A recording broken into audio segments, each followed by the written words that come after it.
Hello, my dear friends, my dear students, my well wishers. This is your RK sir. Myself, Dr. Ranjan Sinha.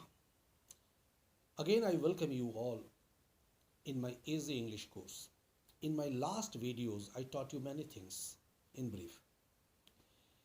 Here, I'll discuss few common things such as elder, eldest, older, oldest, one another, each other. Okay? Remember it. What I told? Elder, eldest, older, oldest, one another and each other. इसे आपको याद रखना है। कैसे हम लोग इसका इस्तेमाल करते हैं। एक चीज़ हमेशा आप लोग ध्यान में देंगे, कुछ ऐसे कॉमन एरर्स होते हैं जो हम लोग हम लोग ऐसे गलतियां कर बैठते हैं। तो मैं ये कहना चाहूँगा कि जैसे कि आप लोग कोई कंपटीशन फेस कर रहे हो, चाहे वो बैंकिंग का हो, रेलवेज़ का हो, कहीं भी, तो ये छोटी छोटी जो गलतियाँ होती हैं उसको हम लोग कॉमन एरर्स कहते हैं। वहाँ उसे हमको फाइंडिंग जो करना पड़ता है, उसकी मतलब आपको नॉलेज रखना पड़ता है, कहाँ आप उस तरह की छोटी छोटी गलतियाँ कर बैठते हो। तो यहाँ पर ये जो कॉमन कुछ आपके सामने मैं वर्ड यूज़ कर रहा हूँ, उसको आप ध्यान से सुनेंगे, उसका प्रैक्टिस करेंगे, फिर देखेंगे कि उसका क्या फ़ायदा आप लोगों के साथ हो रहा है। तो जब अभी मैंने आपसे कहा Elder and eldest, older and oldest, अब देखिए ये चारों को एक साथ रख के हम यहाँ डिस्कस कर रहे हैं। एल्डर जो है, अब देखिए एल्डर ऐसा लग रहा है कि ये कंपैरेटिव डिग्री में हम लोग यूज़ कर रहे हैं, एल्डेस्ट सुपरलेटिव फॉर्म में यूज़ कर रहे हैं। तो द एल्डेस्ट अगर सुपरलेटिव फॉर्म में हम लोग डेफिनेट आर्टिकल का यूज़ कर देते हैं, या फिर एल्डर अगर है कंपैरेटिव डिग्री है तो एल्डर दैन का यूज़ कर देते हैं। तो मैं कहूँगा इन दोनों चीज़ से आप बचें।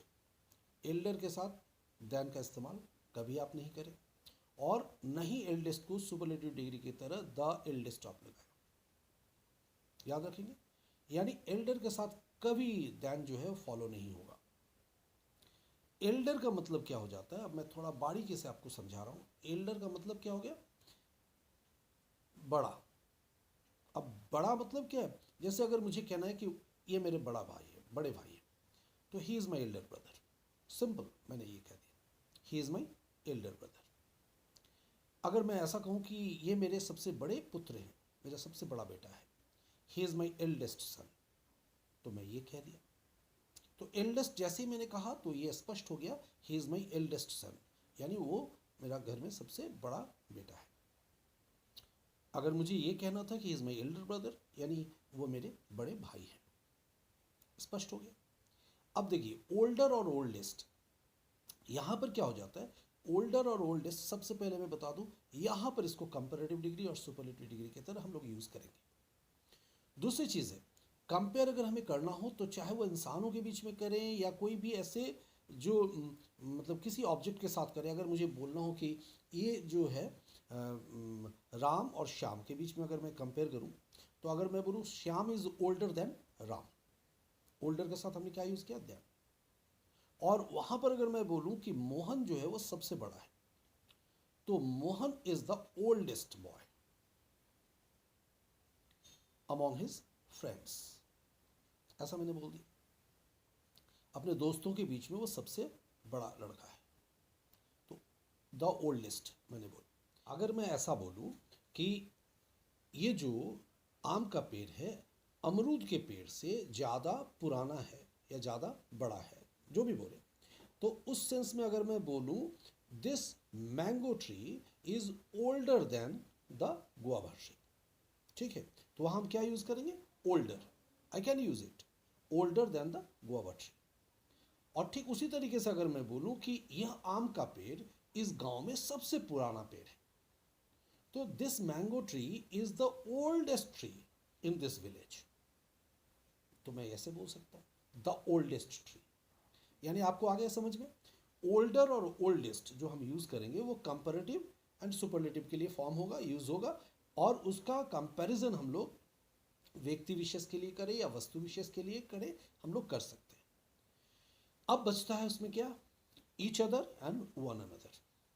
जैसा प्रीपोजिशन में हमने देखा था, जब हम दो व्यक्ति के बीच की बात करते हैं तो हम लोग बिटवीन का यूज़ करते हैं, और दो से अधिक व्यक्ति का यूज़ करते हैं तो वहाँ अमोंग का यूज़ करते हैं। जैसे राम और श्याम जो है वो उसके बीच में कौन बैठा हुआ है, मोहन बैठा हुआ है, यानी मोहन राम और श्याम के बीच में बैठा हुआ है, तो दो व्यक्ति के बीच में बैठा हुआ, तो हम कह सकते हैं कि Mohan is sitting between Ram and Shyam. अगर मैं बोलूँ मोहन अपने दोस्तों के बीच में बैठा हुआ है, जहाँ मेंशन नहीं है कि दो, तो वहाँ मैं यूज़ करूँगा Mohan is sitting among his friends. ठीक उसी तरीके से अगर ये बात हमें कहना हो कि दो व्यक्ति के बीच में झगड़े हो रहे, तो दे आर क्वेरलिंग या they are fighting each other, एक दूसरे के साथ लड़ रहे हैं या झगड़ रहे हैं, तो क्वेरलिंग बोले या फाइटिंग बोले, तो एक दूसरे के साथ अगर हमें यूज़ करना है तो हम लोग क्या यूज़ करेंगे, ईच अदर। और वही अगर तो दे, यानी इट मीन्स क्या ये बोलना पड़ेगा कि दे आर फाइटिंग, यानी दो व्यक्ति है वहाँ। अगर मुझे ये मेंशन करें कि Ram and Shyam are fighting each other, तो यानी इट मीन्स आप समझ रहे हो मैं क्या बोलना चाह रहा हूँ। जब दो के लिए मेंशन होगा बात, तो वहाँ पर हम लोग क्या यूज़ करेंगे, ईच अदर। लेकिन अगर ऐसा मतलब सामने रखा हुआ है कि वे लोग आपस में लड़ रहे हैं, झगड़ रहे हैं, तो वहाँ पर हम लोग क्या बोलेंगे, they are fighting one another, they are quarrelling one another, एक दूसरे के साथ लोग लड़ रहे हैं। कितने लोग हैं, यानी वहाँ पर यह स्पष्ट कोई भाव प्रकट नहीं होता है। आई बात समझ में। तो जब हम स्पष्टतः ये चीज़ सामने रखेंगे कि दो के बीच की बात हो रही है, तो वहाँ पर हम लोग क्या यूज़ करेंगे, ईच अदर। और जब दो से अधिक की बात करेंगे तो वहाँ हम यूज़ करेंगे वन अनदर। आ गया समझ में। तो ये छोटे छोटे जो चीज़ें हैं, जो वर्ड्स हैं, सो ऑफन जो जिसका हम लोग इस्तेमाल करते हैं, उसको आप लोग ध्यान से सुनेंगे, ध्यान से पढ़ेंगे और प्रैक्टिस करेंगे। ठीक है, तो आज के लिए इतना ही। फिर मैं एक अलग वीडियो लेके आप लोगों के सामने आऊँगा, और मुझे उम्मीद है, आई होप, कि ये जो वीडियो है जो मैं आपको बता रहा हूँ ऑनलाइन इजी इंग्लिश कोर्स के ज़रिए, it will be really beneficial to you people. Thank you. फिर मिलेंगे नेक्स्ट वीडियो के साथ। Till then, bye bye, take care, good luck.